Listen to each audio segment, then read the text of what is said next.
Trying to stay in shape during a pandemic means lifting dumbbells in front of the bedroom mirror, taking Pilates classes in the living room on Facebook Live, and long runs in the park wearing a mask. By early April 2020, almost all of the 40,000 plus health clubs in the US shut down. 1 out of every 5 Americans needed to find a new place to sweat.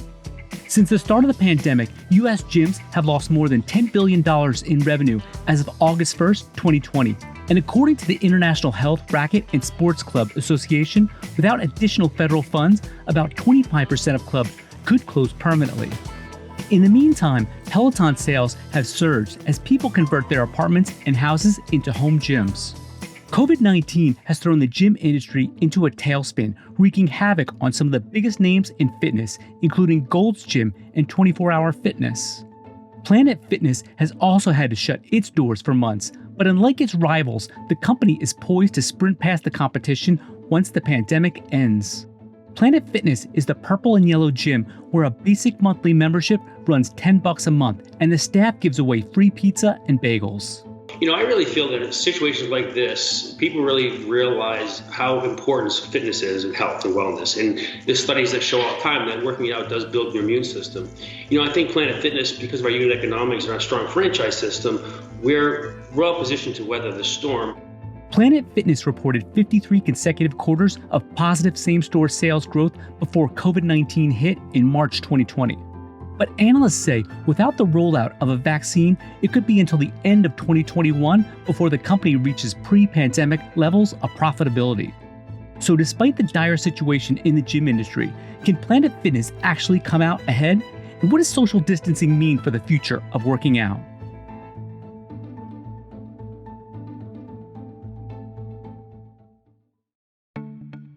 Planet Fitness's origins can be traced back to Dover, New Hampshire in the early 1990s. In 1993, brothers Michael and Mark Grondel hired UNH student and future CEO Chris Rondeau to work the front desk at their gym.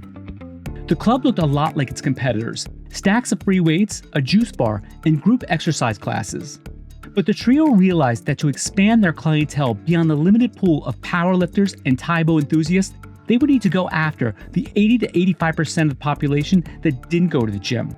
They canceled classes, ditched oversized dumbbells, and shifted resources to cardio and circuit training. Planet Fitness was born. Back then, there's only 15% had a gym membership. Today, still only 20% have a gym membership. So we said, well, maybe it's price. So we started dropping prices, started to get people off the couch, and a little bit out of desperation. We weren't going to make it anyway, so we had nothing to lose. So we dropped the price, and we started driving a lot of volume, and really figure out the model of catering to first-timers and casual gym goers. Planet Fitness is different than other gyms. Its basic membership is $10 a month, well below the industry standard of $71. It gives out free pizza and bagels once a month and has lunk alarms as a reminder to powerlifters who are grunting or dropping their weights that they are intimidating their neighbors. To keep costs low, Planet Fitness locations don't have perks like pools and basketball courts, but the company spends big on advertising, and that has helped membership soar. As of June 2020, Planet Fitness had more than 15 million members at its more than 2,000 locations, more than double the amount it had in 2015, making it one of the largest gyms in the US. In the US, franchisees spend 2% of their monthly membership dues on national advertising and 7% on local advertising. From 2011 to 2019, Planet Fitness spent over $870 million to drive brand awareness, including sponsoring TV shows like The Biggest Loser and Dick Clark's New Year's Rockin' Eve with Ryan Seacrest. As of 2019, 95% of Planet Fitness gyms were owned by franchisees. If you think about our business model around marketing, it's a marketing machine is what I call it, okay? So every incremental member that joins, 9% of that dues goes to marketing, fueling the next join. And so the bigger they get, the more of a marketing force they become. And so it is going to be pretty difficult to compete with that marketing bulk. In addition to revenue it makes from corporate-owned gyms and royalties from franchisees, Planet Fitness makes money selling all those purple and yellow workout machines to its franchise partners. In 2019, equipment sales made up 37% of the company's revenue, and it banks on not a lot of people showing up to use them. In 2019, Planet Fitness averaged over 7,000 members per gym. That's a big number to fit in a 20,000 square foot space. In fact, according to analysts, the average Planet Fitness gym member visits only once or twice a week at most. Our average members use it about 5 to 6 times a month, believe it or not. So they use it, it's kind of like their second or third priority. They got kids, they got a second job, they've got yard work to do, but they get it in when they can get it in. So it's not that 7-day-a-week person, it's a very different customer. To help bring in new members that were unlikely to become gym rats, the company commissioned a 2019 study that said 61% of Americans believe a dad bod is sexy. I think the biggest thing that they've done is they don't compete directly, for the most part, with other gym chains for customers. They acquire the majority of their customers from the couch, so to speak, meaning their customer is the non-gym goer.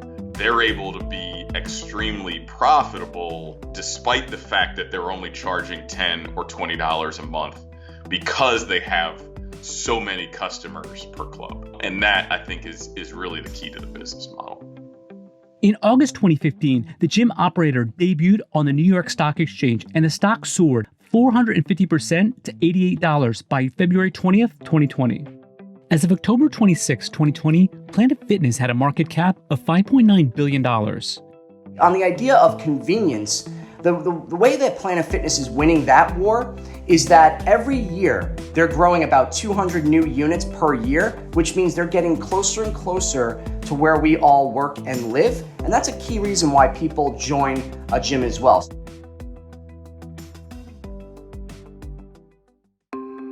The fitness industry in the US is a $32 billion market with more than 41,000 gyms and 64 million members.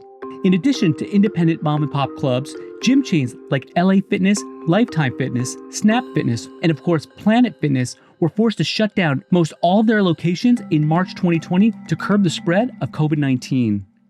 It's a cataclysmic event. It's a major hurricane. It's a major problem. I think longer term, what this has probably created, the silver lining behind all of it, because it's a horrible situation we're all in, is that I think it will probably accelerate 10 years of cleansing the industry in a matter of probably 12 months. There's a lot of mom and pops out there. It's a very fragmented industry. There's 41,000 gyms in the country. If you take us and LA Fitness and 24 Hour Fitness, the big national guys out, you still have 35 or 36,000 mom and pops. Old clubs been around for 20 years, lack of CapEx, old equipment. So, I think it'll really cleanse the industry, and the cream will come to the top, and the good guys will survive longer term. 55-year-old Gold's Gym filed for bankruptcy in May 2020 and said it would shut down 30 company-owned gyms due to financial stress caused by the coronavirus pandemic. According to a statement, the move would not impact franchise gyms. In July 2020, Germany's RSG Group, a leader in the European fitness space, was selected as the winning bidder for Gold's in a court-approved auction for about $100 million. It's a similar story for 24 Hour Fitness, which filed for bankruptcy in June 2020. The company plans to use bankruptcy to eliminate debt and close clubs that were either out of date or in close proximity with other 24-hour fitness clubs. And Planet Fitness has faced major headwinds too. The company reported second quarter 2020 revenue decreased by 78% from the year prior to $40 million due to gym shutdowns.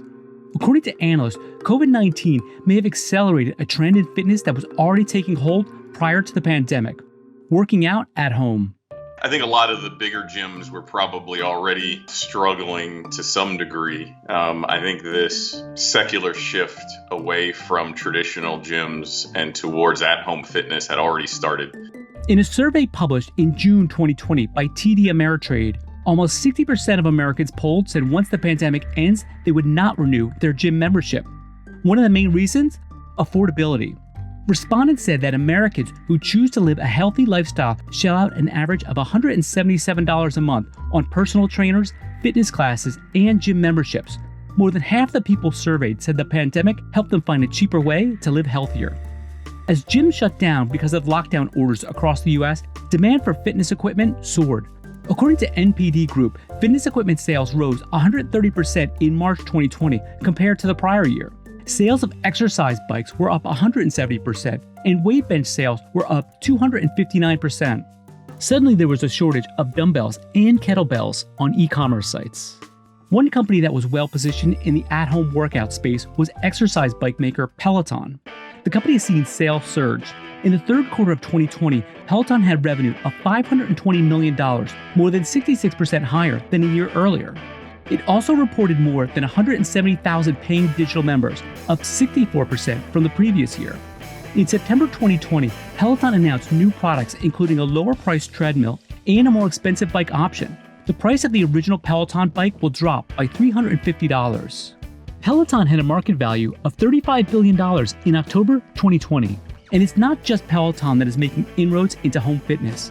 In June 2020, yoga pants maker Lululemon said it was acquiring fitness company Mirror for $500 million.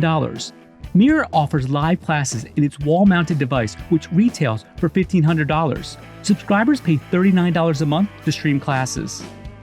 Apple is planning to get in on the at-home workout boom as well. In August 2020, it was reported Apple was working on an exercise video subscription service for the iPhone and Apple TV that could include activities like indoor running, cycling, rowing, and strength training. Planet Fitness thinks it may have a future in your living room too. The gym launched the Planet Fitness app in the summer of 2019. We launched our app last summer, and we loaded in 500 workout videos and exercises to do, whether you're in club or at home, and saw some good traction with that. But literally, the day we closed our gyms in March, skyrocketed the consumption. And really interesting, we saw is 24% of the consumption were non-members. And because of its low monthly membership fees, analysts say Planet Fitness is a natural fit for people who like to work out at home, but also want to occasionally hit the gym. Historically, there's been an 80% positive correlation with at-home fitness sales and fitness club memberships, indicating that they both rise together. And actually, people who work out at fitness clubs are more likely to have at-home fitness. That kind of makes sense, right? Because you want to have that optionality. With clubs reopening, Planet Fitness announced on August 1st, 2020, masks would be required inside gyms except when members were actively working out. The company suspended Pizza Mondays and Bagel Tuesdays, started live streaming at-home workouts on the company's Facebook page, and blocked off equipment in gyms to create social distancing. But even with all the precautions, is it safe to work out in a gym during a pandemic? A study from Norway said it just might be. The research started in May 2020 included 5 gyms in Oslo with over 3,700 members who did not have underlying medical conditions. The results? No one at the gym got infected. The study surmised that with good hygiene and social distancing measures, there was no spread of COVID-19 in gyms. Planet Fitness said that since May 1st, 2020, with over 45 million check-ins, only a fraction of people have tested positive for COVID-19. That's 1 in 354,000, and there's no evidence anyone contracted the virus in its clubs. I do also think, though, that this will also create a renewed sense of awareness of wellness.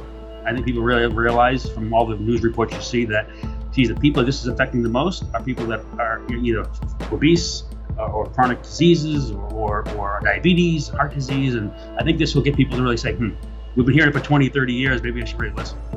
But what about boutique fitness studios that tend to have larger classes in smaller spaces? Boutique studios like Barry's, SoulCycle, and Orange Theory are one of the hottest trends in fitness, and pre-pandemic were a go-to social destination. And what's interesting is that up until about last year, the boutique industry accounted for about 30% of fitness spend, which is up dramatically from about 10% of fitness spend about 5-10 years ago. Barry's, formerly Barry's Boot Camp, known for its Red Room, has more than 70 locations in 14 countries. The company normally charges $25 to $38 per class, but on March 17th began offering free Instagram Live workouts while some venues remain closed. As of October 27, 2020, Barry's had 13 U.S. studios and 23 international clubs open for indoor workouts and 12 open for outdoor workouts. SoulCycle, the indoor cycling studio owned by the Equinox Group, said it was moving some studios outdoors for the summer, and clubs that have reopened will have an upgraded air filtration system, and every bike will be disinfected after each class. The company also sells a bike for your home that costs $1,650. And with brick-and-mortar studios shut, ClassPass has made some moves out of the gym as well. The fitness class subscription service has over 4,000 free on-demand digital workouts available, including boxing classes from Shadowbox to meditation sessions from Unplug. With less people booking sessions, ClassPass announced in April 2020 it was laying off or furloughing over half of its employees. But despite these challenges, analysts think Planet Fitness is well positioned to take market share in the future as the overall gym space tightens. Planet Fitness, I think, is far and away the best traditional gym company out there, arguably the best ever in terms of growth prospects, profitability, not only of the company itself, but of the franchisees, which make up the vast majority of the chain. The question becomes, is their strength within the traditional gym space going to be enough to offset what I think is a secular shift away from the traditional gym space?